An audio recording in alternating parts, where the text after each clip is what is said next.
व्यासपीठावरती उपस्थित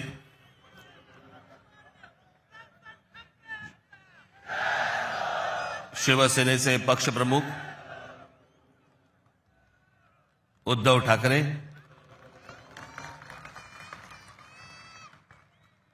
राष्ट्रवादी काँग्रेसचे नेते जयंतराव पाटील, इतर सर्व मान्यवर आणि माझ्या जमलेल्या तमाम मराठी बांधवांनो, भगिनींनो आणि मातांनो,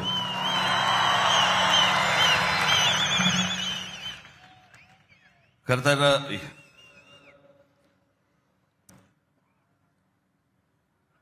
या व्यासपीठावरती मी माननीय बाळासाहेबांबरोबर लहान असताना अनेकदा आलो. शिवसेना पक्षाची स्थापनाच या शिवतीर्थावरती झाली. त्यावेळेला माझे आजोबा प्रबोधनकार ठाकरे हे देखील इथे उपस्थित होते.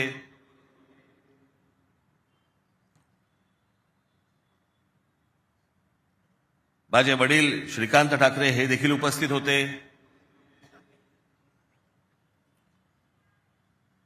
आमची माँ ही देखील उपस्थित होती.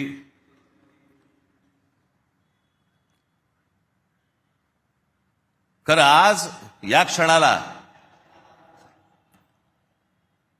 हे दोन भाऊ एकत्र आल्यानंतर आम्ही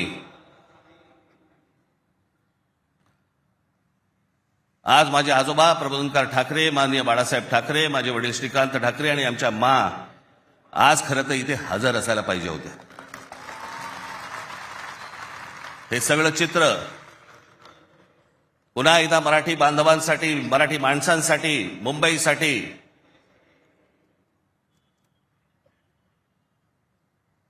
हा आम्ही दोन भावांनी उभारलेला हा सगळा लढा इथे नसले तरी वरून पाहत असतील.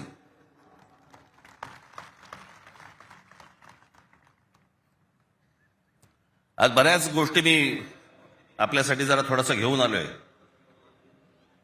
जाताना पोट भरून जा.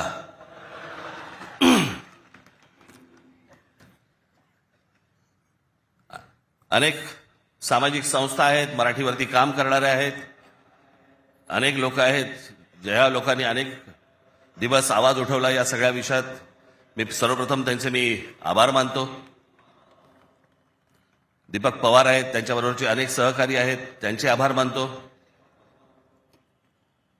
अनेक टेलिव्हिजन चॅनलचे आणि वर्तमानपत्रांचे संपादक आहेत, पत्रकार आहेत, त्यांनी गेले काही दिवस जी आम्हाला साथ दिली त्याबद्दल त्यांचेही मी मनापासून आभार मानतो.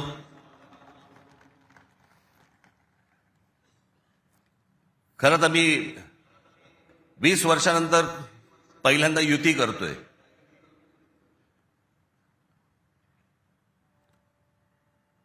आणि त्याच्यामुळे अनेक या युतीच्या सगळ्या अख्ख्या प्रोसेसमध्ये अनेक लोकांना तिकीटं दिली गेली, अनेक लोकांना तिकीटं नाही देता आली, अनेक जण नाराज झाले, जे जवळचे होते, सहकारी होते. काही जणांना वाटलं दुसऱ्या पक्षात जावं, काही नाराज झाले, काही रागावले, काही गोष्टी झाल्या, होतात. त्याला काय, आमच्या पण हातात काही गोष्टी नसतात. पण त्यांना दुखवणं हा काही आमचा हेतू नव्हता. पण तरी मी त्या सर्वांची, जर दुःखी झाले असतील, नाराज झाले असतील, त्या सर्वांची मी दिलगिरी व्यक्त करतो.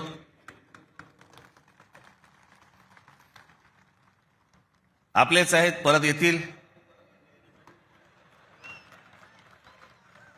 कारण जे आता आहेत तेच कुठे जातील माहित नाही. त्याच्यामुळे ते गेलेले आहेत ते येतीलच परत.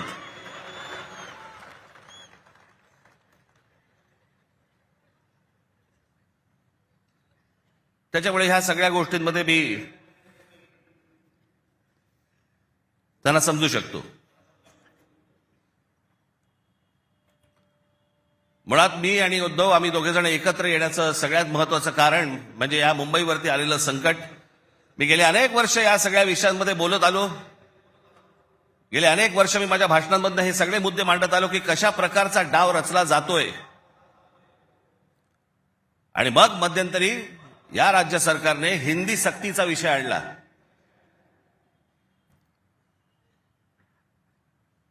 आणि त्यावेळेला मग मीही कडाडलो, उद्धवही कडाडला. आणि त्या सगळ्या याच्यामध्ये त्याच्या अगोदरच माझी एक मुलाखत झाली आणि त्याच्यामध्ये मी सांगितलं होतं की कुठच्याही वादापेक्षा आणि कुठच्याही भांडणापेक्षा महाराष्ट्र मोठा आहे.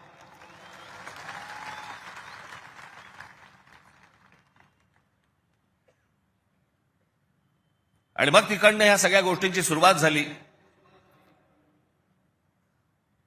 पण ते हिंदी सक्तीचा जो विषय होता तो फक्त तुम्हाला चाचपडून बघण्याचा होता. तुम्ही जागे आहात का?